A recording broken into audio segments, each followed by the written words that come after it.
नमस्कार साथियों, बहुत बहुत स्वागत है आपका आज की क्लास में। हम हिंदी की अन्य गद्य विधाओं का अध्ययन कर रहे थे, जिसमें जीवनी, आत्मकथा, संस्मरण, रेखा चित्र, यात्रा साहित्य, पत्र साहित्य इत्यादि आते हैं। और इस क्रम में आज हम सबसे पहले देख रहे हैं संस्मरण को। पिछली क्लास में जीवनी, आत्मकथा और रेखा चित्र को हमने देखा था, उससे संबंधित महत्वपूर्ण तथ्यों को देखा था। इन दोनों क्लासेस के बाद आपको देखने को मिलेगा इनसे संबंधित प्रश्न। तो सबसे पहले इन क्लासेस को अच्छी तरीके से देखिए, याद कीजिए और फिर प्रश्नों को हल कीजिएगा, ठीक है। तो कल मैं आप लोगों के लिए इनसे संबंधित प्रश्नों को हल कराऊंगी। एक ही क्लास में हम सभी छोटी विधाओं से संबंधित प्रश्नों को देख लेंगे। कुल 100 प्रश्न रहेंगे। सबसे पहले देखते हैं संस्मरण कहते किसे हैं। संस्मरण शब्द कैसे बना है। संस्मरण शब्द की बात करें तो यह शब्द सम उपसर्ग और स्मृ धातु से और अन प्रत्यय से मिलकर बना है, ठीक है। सम उपसर्ग, स्मृ धातु और अन प्रत्यय से मिलकर बना है संस्मरण, और इसका अर्थ होता है सम्यक तरीके से किया गया स्मरण। स्मरण अंग्रेजी के यानी कि संस्मरण अंग्रेजी के मेमायर्स, यह अंग्रेजी के मेमायर्स शब्द से बना हुआ है, हिंदी रूपांतरण है इसका, और इसका अर्थ होता है स्मरण के आधार पर लिखा गया गद्य। इनसे प्रश्न बनते हैं, जब भी कथन वाले प्रश्न बनते हैं, 4 कथन देकर पूछा जाता है कि कौन सा सही है या कौन सा नहीं है, तो इन तथ्यों से ऐसे प्रश्न बनते हैं, ठीक है। डॉक्टर नगेंद्र संस्मरण की परिभाषा देते हुए कहते हैं कि व्यक्तिक अनुभव तथा स्मृति से रचा गया इतिहास इतिवृत्त संस्मरण कहलाता है, ठीक है। व्यक्तिक अनुभव तथा स्मृति से रचा गया इतिवृत्त संस्मरण कहलाता है। याद रखिएगा, डॉक्टर नगेंद्र के द्वारा दी गई परिभाषा है, ठीक है। और इसके बाद अगर हम बात करें कि हिंदी का प्रथम संस्मरण कौन था, तो हिंदी में रचित प्रथम संस्मरण का नाम है प्रताप नारायण मिश्र। प्रताप नारायण मिश्र। इसको किसने लिखा था और यह कब लिखा गया था। इसका समय है 1907 ईस्वी, और यह इसको लिखा था बाल मुकुंद गुप्त जी ने। यह भी याद रखिएगा, इसको लिखा था बाल मुकुंद गुप्त जी ने। यह बहुत ही कम जगह पर आपको देखने को मिलेगा। तो हिंदी का प्रथम संस्मरण है प्रताप नारायण मिश्र, 1907 ईस्वी में प्रकाशित हुआ था। लेखक थे बाल मुकुंद गुप्त, और यह सरस्वती पत्रिका में प्रकाशित हुआ था। तो इस प्रकार हमें यह ज्ञात होता है कि संस्मरण विधा का उद्भव जो है द्विवेदी युग से आरंभ हुआ था, क्योंकि सरस्वती पत्रिका में सबसे पहले छपा था, जो कि द्विवेदी युग की ही एक पत्रिका थी। पुस्तक के आकार में, यह तो एक लेख के रूप में प्रकाशित हुआ था। पुस्तक के आकार में जो है हिंदी का प्रथम संस्मरण जो है वह है पद्म पराग, ठीक है। यह पुस्तकों में मिलता है पद्म पराग, जो कि 1929 ईस्वी में है, और यह लिखा था पद्म सिंह शर्मा ने, ठीक है। 1929 ईस्वी में है और पद्म सिंह शर्मा ने लिखा था, ठीक है। अब देखते हैं इस बुक से तथ्यों को। हिंदी संस्मरण लेखन का कार्य महावीर प्रसाद द्विवेदी के समय से आरंभ हुआ, और द्विवेदी जी ने स्वयं अनुमोदन का अंत, सभा की सत्यता और विज्ञानाचार्य वसु का मंदिर आदि संस्मरणात्मक लेखों की रचना की है। द्विवेदी युग में पुस्तक के रूप में सर्वप्रथम बाल मुकुंद गुप्त कृत हरिऔध जी के संस्मरण प्रकाशित हुआ था। ये जो हरिऔध जी के संस्मरण थे, यह 1908 ईस्वी में प्रकाशित हुआ था, ठीक है। छायावादी युग में सरस्वती, विशाल भारत, सुधा, माधुरी आदि पत्रिकाओं में संस्मरणात्मक लेख प्रकाशित होते रहे हैं। राहुल संकृत्यायन का संस्मरण साहित्य बचपन की स्मृतियां 1955 ईस्वी में, जिनका मैं कृतज्ञ 1957 में, तथा मेरे असहयोग के साथी में संकलित हैं। उपेंद्रनाथ अस्क के संस्मरण और रेखा चित्र, रेखाएं और चित्र 1955, मंटो मेरा दुश्मन 1956 और ज्यादा अपनी कम पर आई 1959 में संकलित हैं। बात करें शिवपूजन सहाय की, तो वे दिन वे लोग नाम से इनका संस्मरण संग्रहित किया गया है। इलाचंद जोशी का मेरे प्राथमिक जीवन की स्मृतियां और वृंदावन लाल वर्मा का कुछ संस्मरण नामक लेख सुधा पत्रिका में प्रकाशित हुए थे। बात करें राम वृक्ष बेनीपुरी जी की, तो जंजीरें और दीवारें नामक संस्मरण संग्रह में उनके जेल जीवन की कहानी संग्रहित है। किशोरीदास वाजपेयी के साहित्यिक जीवन के संस्मरण में उनके 1919 से 1954 तक के जीवन के विभिन्न संस्मरण संग्रहित किए गए हैं। कन्हैयालाल मिश्र प्रभाकर के तो जिंदगी मुस्काई में 43 संस्मरण है, जिनमें साहित्य के विशिष्ट से लेकर सामान्य व्यक्तियों तथा मार्मिक घटनाओं के संस्मरण है। जिंदगी मुस्काई परीक्षा में पूछा जा चुका है कि किस विधा की रचना है, तो यह कन्हैयालाल मिश्र प्रभाकर द्वारा लिखा गया संस्मरण है और इसमें कुल 43 संस्मरण है। 1953 ईस्वी में यह प्रकाशित हुआ था। इसको समय को याद रखिएगा क्योंकि यह परीक्षाओं में पूछा जाता है। ठीक है। बीती यादें में परिपूर्णानंद ने नेताओं, पत्रकारों और साहित्यकारों के संस्मरणों के साथ ही स्वतंत्रता संघर्ष कालीन सामाजिक आर्थिक स्थिति का भी विवेचन किया है। हरिवंश राय बच्चन ने अपनी संस्मरणात्मक कृति नए पुराने झरोखे 1962 ईस्वी में प्रकाशित है। इसमें आधुनिक हिंदी साहित्य पर टिप्पणियां देते हुए उसकी दुर्बलताओं और सबलताओं का सशक्त अंकन किया है। बात करें अगर रामधारी सिंह दिनकर की, तो इन्होंने वट पीपल नाम से संस्मरण लिखा था 1961 ईस्वी में। संस्मरण और निबंध दो विधाएं हैं। दिनकर जी ने महापुरुषों के संस्मरणों को वट और साहित्यिक निबंधों को पीपल के रूप में यहाँ पर कल्पित किया है। इसके अलावा रामधारी सिंह दिनकर का एक और संस्मरण है संस्मरण और श्रद्धांजलियां नाम से। ठीक है, संस्मरण और श्रद्धांजलियां नाम से इनका है और इसका प्रकाशन वर्ष कब है? संस्मरण और श्रद्धांजलियां 1969 ईस्वी में प्रकाशित हुई थी। अब बात करते हैं भगवती चरण वर्मा। अतीत के गर्त से भगवती चरण वर्मा के संस्मरणों का संग्रह है। इनमें 15 पत्रकारों, साहित्यकारों से संस्मरण संग्रहित किए गए हैं और इन 15 में एक राजेंद्र बाबू से संबंधित है।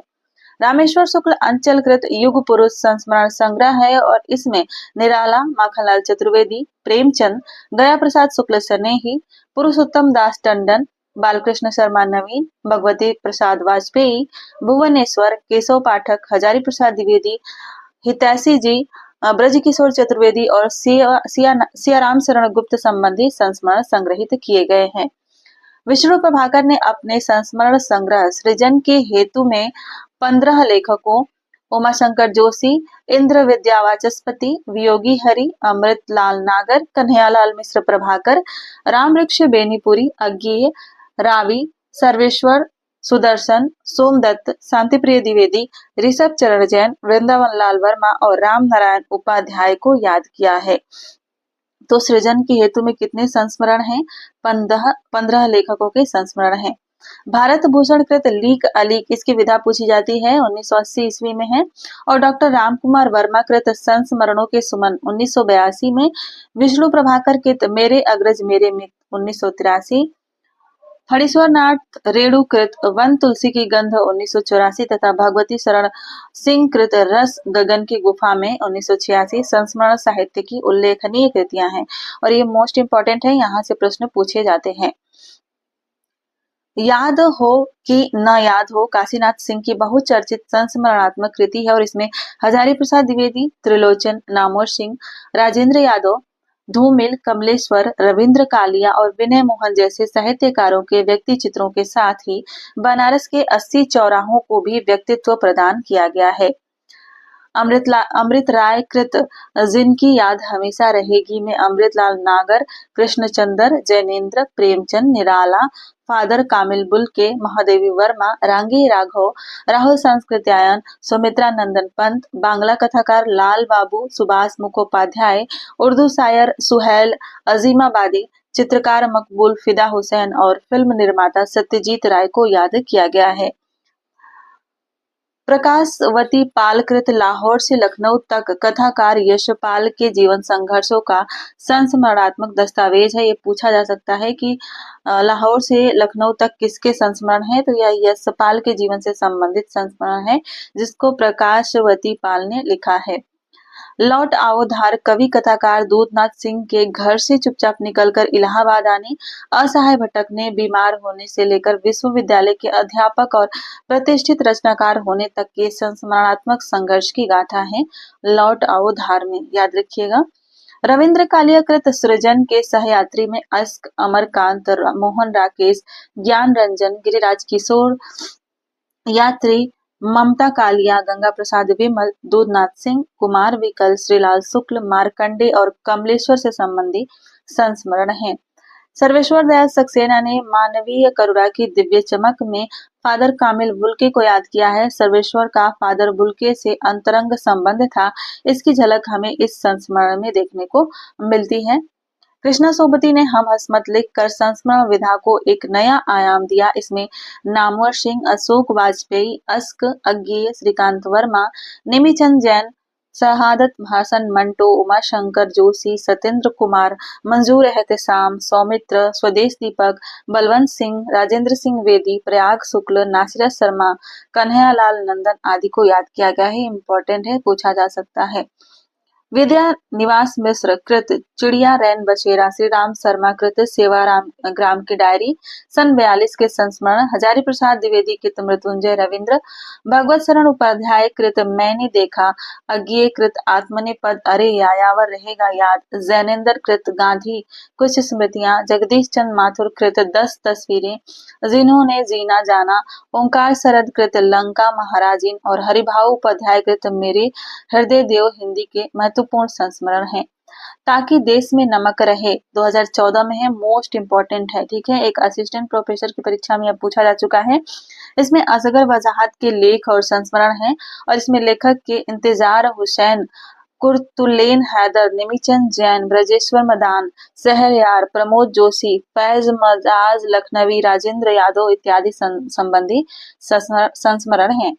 वह सफर था कि मुकाम था 2017 में है और ये भी बहुत इंपॉर्टेंट है। इसमें मैत्रेयी पुष्पा के 7 संस्मरण संकलित हैं। नाम है इसका सेव डिलीट राजेंद्र यादव, दौरे सफर एक दास्तान, सफर था आवारगी नहीं, मैंने मीता को देखा, हमें मालूम था उनका पता, अनबन, सफर था कि मुकाम था। इन सभी संस्मरणों में लेखिका ने अपने पथ प्रदर्शक वरिष्ठ लेखक राजेंद्र यादव की स्मृतियों को ज्यों का त्यों यानी कि निष्पक्ष भाव से प्रस्तुत करने का प्रयास किया है। तो इसे याद रखिएगा, मैत्रेयी पुष्पा का वह सफर था कि मुकाम था। अब देखते हैं हम यात्रा साहित्य को। यात्रा साहित्य कहते किसे हैं? जब कोई साहित्यिक मनोवृत्ति का व्यक्ति अपनी की हुई यात्रा का रागात्मक वर्णन करता है तो उस विधा को यात्रा वृत्तांत कहते हैं। हिंदी में यात्रा वृत्तांत लिखने की परंपरा का सूत्रपात भारतेंदु युग से माना जाता है। भारतेंदु ने सरयू पार की यात्रा, मेहदावल की यात्रा, लखनऊ की यात्रा और हरिद्वार की यात्रा भी इन्होंने लिखी थी। यात्रा वृत्तांतों का बड़ा ही रोचक और सजीव वर्णन किया है और ये सभी यात्रा वृत्तांत जो हैं यह 1871 ईस्वी से 1879 ईस्वी 79 ईस्वी के बीच कवि वचन सुधा पत्रिका में प्रकाशित हुए थे। ठीक है, याद रखिएगा, जो मुझे याद रहते हैं मैं साथ साथ बताती चलती हूँ तो इन्हें नोट करते जाइएगा। बालकृष्ण भट्ट की गया यात्रा और प्रताप नारायण मिश्र की विलायत यात्रा क्रमशः हिंदी प्रदीप के मार्च 1894 तथा नवंबर 1897 के अंकों में प्रकाशित हुए थे। द्विवेदी युग में देवी प्रसाद खत्री कृत बद्रिकाश्रम यात्रा, गोपाल राम गहमरी कृत लंका यात्रा का विवरण और ठाकुर गदाधर सिंह कृत चीन में 13 मास तथा हमारी एडवर्ड तिलक यात्रा उल्लेखनीय कृतियां हैं। अगर बात करें पुस्तक के रूप में हिंदी का प्रथम यात्रा वृत्तांत की जो कि परीक्षाओं में पूछा जाता है तो यह है लंदन यात्रा। ठीक है, एक पुस्तक के रूप में यह लंदन यात्रा जो है हिंदी के प्रथम यात्रा साहित्य है जो कि 1883 ईस्वी में प्रकाशित हुआ था। किसने लिखा था? श्रीमती हरदेवी ने लिखा था। ठीक है, हरदेवी जी का यह है पुस्तक के रूप में पहला यात्रा वृत्तांत। इसके अलावा तुलनात्मक शैली में रचित हिंदी का प्रथम यात्रा वृत्तांत है लंदन का यात्री जो कि 1884 ईस्वी में भगवान दास वर्मा ने लिखा था। पद्य शैली में रचित हिंदी का प्रथम यात्रा वृत्तांत है बद्री केदार की यात्रा। नोट कर लीजिएगा, मैं बोल रही थी 1890 ईस्वी में है और इसके लेखक हैं कल्याण चंद्र। इसके लेखक हैं कल्याण चंद्र। और पत्रात्मक शैली में लिखा गया हिंदी का पहला यात्रा वृत्तांत है मेरी यूरोप यात्रा। 1923 ईस्वी में है मेरी यूरोप यात्रा, गणेश नारायण सोमानी का है। ठीक है, पत्रात्मक शैली में लिखा गया हिंदी का प्रथम यात्रा वृत्तांत है मेरी यूरोप यात्रा, गणेश नारायण सोमानी का। 1923 ईस्वी में यह प्रकाशित हुआ था। ठीक है, तो अब आगे बढ़ते हैं। छायावाद युग में रामनारायण मिश्र ने यूरोप में 6 मास में यूरोप के दर्शनीय स्थानों के रोचक वर्णन के साथ साथ वहां के रहन सहन, शिक्षा पद्धति आदि का भी यथास्थान उल्लेख किया है। बात करें, बालकृष्ण भट्ट ने भी एक यात्रा साहित्य लिखा था, नाम था गया यात्रा। नोट करते जाइएगा। गया यात्रा नाम से बालकृष्ण भट्ट ने लिखा था और हिंदी प्रदीप में प्रकाशित हुआ था 1894 ईस्वी में। और विलायत यात्रा हमने देखा था 1897 ईस्वी में प्रताप नारायण मिश्र ने लिखा था और यह भी हिंदी प्रदीप में ही छपा था। किस पत्रिका में छपा था, यह परीक्षा में प्रश्न पूछा जा सकता है, तो इन्हें याद रखिएगा। ठीक है। सत्यदेव परिव्राजक छायावादी युग के सर्वप्रमुख यात्रा वृत्त लेखक हैं। मेरी जर्मन यात्रा 1926 में, यात्रा वृत्त 1936 में, यूरोप की सुखद स्मृतियां 1937 में और ज्ञान के उद्यान में 1937 में यह पूछा जा चुका है। नई दुनिया के मेरे अद्भुत संस्मरण 1937 में, अमेरिका प्रवास की मेरी अद्भुत कहानी 1937 में इनकी उल्लेखनीय कृतियां हैं। यात्रावृत्त लेखन में महापंडित राहुल सांकृत्यायन का उच्चतम स्थान है। तिब्बत में सवा वर्ष 1933, मेरी यूरोप यात्रा 1935, मेरी तिब्बत यात्रा 1937, मेरी लद्दाख यात्रा 1939, किन्नर देश में 1948 और रूस में 25 मार्च 1952 में प्रकाशित हुए और इनके महत्वपूर्ण यात्रा वृत्तांत हैं। उत्तराखंड के पथ पर सांकृत्यायन ने अपनी बद्री केदार यात्रा का औपन्यासिक शैली में वर्णन किया है। पंडित जवाहरलाल नेहरू ने आंखों देखा रूस नाम से 1953 ईस्वी में रूस के बहुमुखी विकास का चित्रण किया है। भगवत शरण उपाध्याय ने वह दुनिया में 1952 में Israel, Canada, England, Norway, Sweden, Denmark, Holland, Belgium, France और ग्रीस, मिस्र से संबंधित यात्राओं का रेखा चित्र शैली में वर्णन किया है। रामवृक्ष बेनी पोरीकृत पैरों में पंख बांधकर 1952 इसकी विधा पूछी जाती है। उड़ते चलो 1954, यशपाल कृत लोहे की दीवार के दोनों ओर 1953 इसकी भी विधा पूछी जाती है।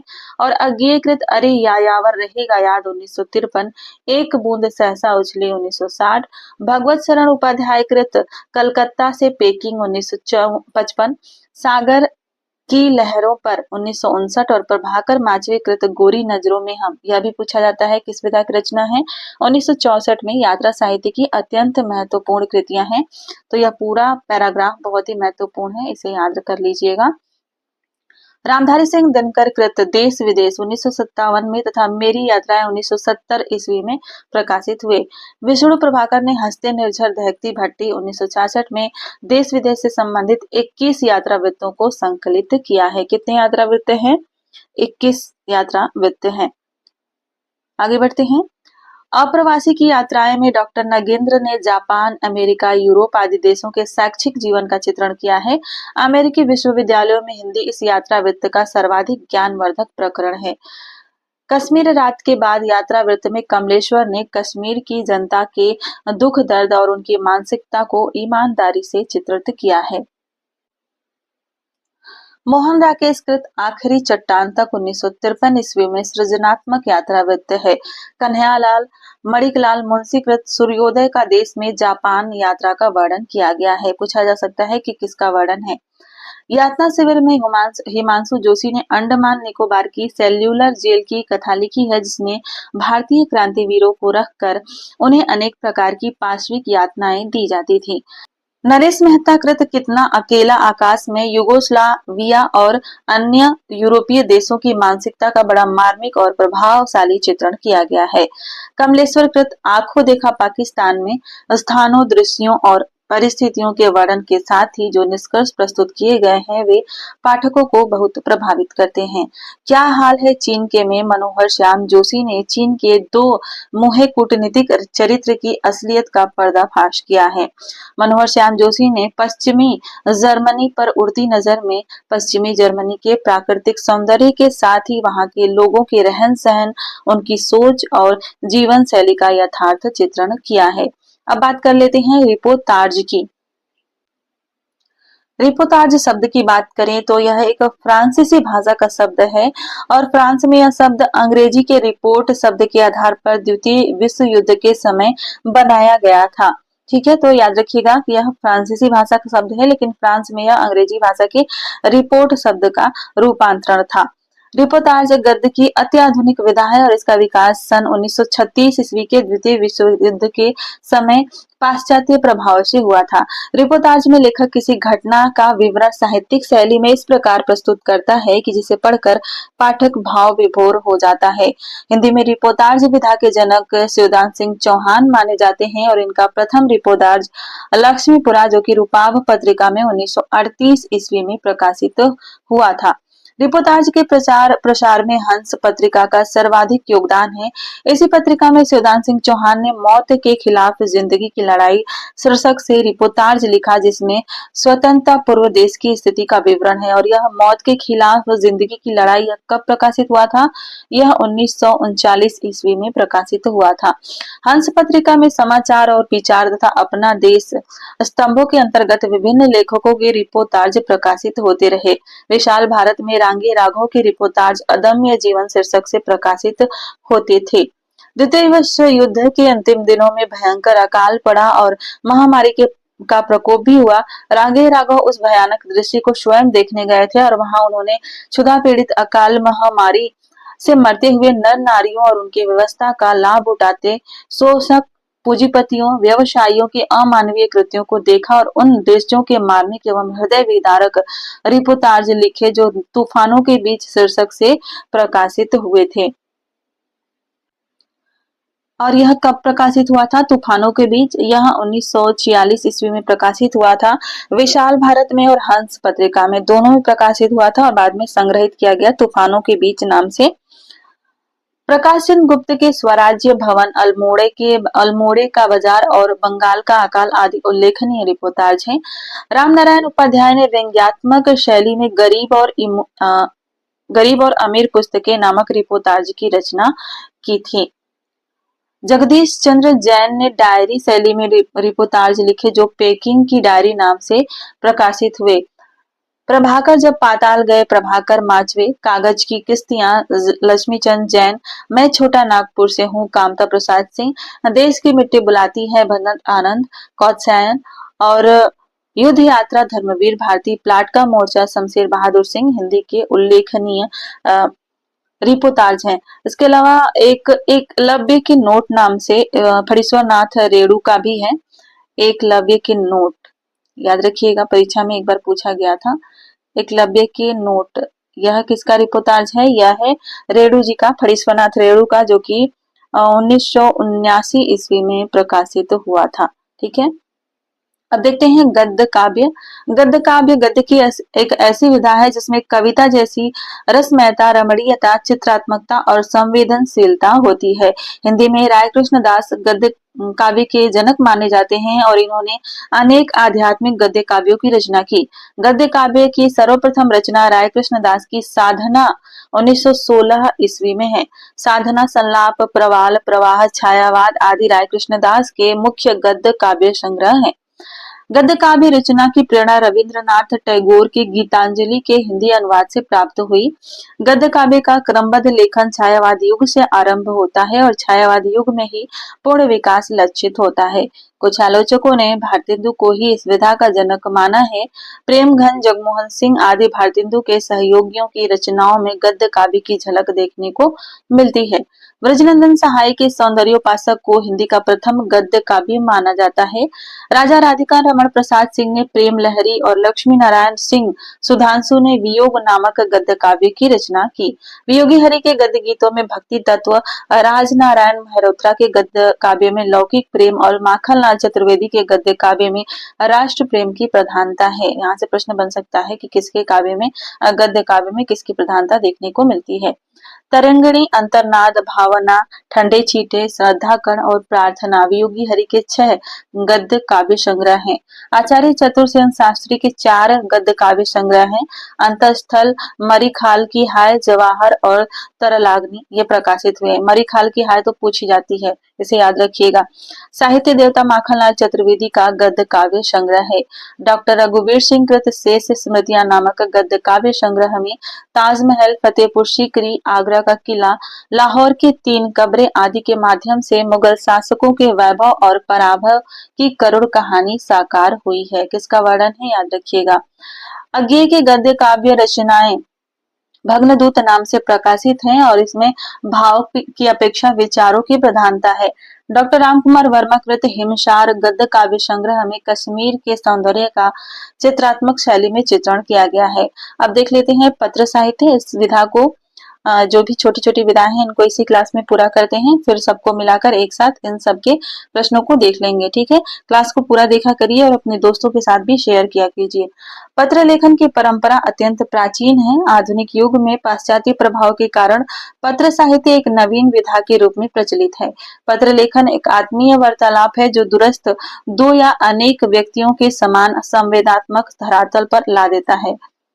मध्य युग में पत्र अलंकृत शैली में विद्वता प्रकट करने की परंपरा थी। आधुनिक युग में पत्र बातचीत शैली में लिखा जाता है और उसके सहज और आत्मीयता पूर्ण होने पर बल दिया जाता है। हिंदी साहित्यकारों या अन्य महान विभूतियों के पत्रों को प्रकाशित करने की परंपरा, जैसे द्विवेदी पत्रावली जिसे बैजनाथ सिंह विनोद ने किया, पद्म सिंह शर्मा के पत्र बनारसी दास चतुर्वेदी और हरिशंकर शर्मा ने प्रकाशित करवाया, साहित्यिकों के पत्र किशोरी दास वाजपेयी, भिक्षु के पत्र भंदत आनंद कौशल्यायन, अनमोल पत्र सत्य भक्त स्वामी, यूरोप के पत्र डॉक्टर धीरेन्द्र वर्मा, निराला के पत्र जानकी वल्लभ शास्त्री इत्यादि। मित्र संवाद डॉक्टर रामविलास शर्मा और उनके मित्र केदारनाथ अग्रवाल के मध्य हुए पत्रों का पत्र व्यवहार का संग्रह है। प्रतिनाद कथाकार नरेंद्र कोहली को वरिष्ठ साहित्यकारों, संपादकों और पाठकों द्वारा लिखे गए पत्रों का संग्रह है। अब देखते हैं भेंट वार्ता को। भेंट वार्ता यानी कि साक्षात्कार विधा का आरंभ पत्र पत्रिकाओं के माध्यम से हुआ और हिंदी में इस विधा का सूत्रपात बनारसी दास चतुर्वेदी द्वारा हुआ। बनारसी दास चतुर्वेदी का विशाल भारत पत्रिका में 1931 ईस्वी में रत्नाकर जी से बातचीत शीर्षक से साक्षात्कार प्रकाशित हुआ। बनारसी दास चतुर्वेदी का दूसरा साक्षात्कार विशाल भारत में जनवरी 1932 ईस्वी में प्रेमचंद जी के साथ 2 दिन नाम से प्रकाशित हुआ। इसके उपरांत नवंबर 1933 ईस्वी में पंडित श्री राम शर्मा का कबूतर नामक साक्षात्कार प्रकाशित हुआ। सन 1941 में सत्येंद्र ने साधना के माध्यम से एक निश्चित प्रश्नावली के माध्यम से गणमान्य साहित्यकारों के साक्षात्कार प्रकाशित किए। भेंट वार्ता विधा पर पुस्तकाकार प्रकाशित सबसे महत्वपूर्ण कृति डॉक्टर पद्म सिंह शर्मा की मैं इनसे मिला 2 भागों में 1952 ईस्वी में प्रकाशित हुई थी। साक्षात्कार विधा की सर्वप्रथम स्वतंत्र रचना बेनी माधव शर्मा कृत कवि दर्शन मानी गई है। संवाद चलता रहे पत्रकार कृपाशंकर चौबे द्वारा लिखे गए 12 कवियों, 5 निबंधकारों, 12 कथाकारों और 4 आलोचकों के साक्षात्कारों का संग्रह है। तो यह थी आज की क्लास। इस क्लास में इतना ही देखेंगे और अगली क्लास में इन दोनों क्लासेस से मिलाकर के प्रश्नों को हल करेंगे। तो उस क्लास में जरूर उपस्थित होइएगा। मिलते हैं अगली क्लास में। धन्यवाद।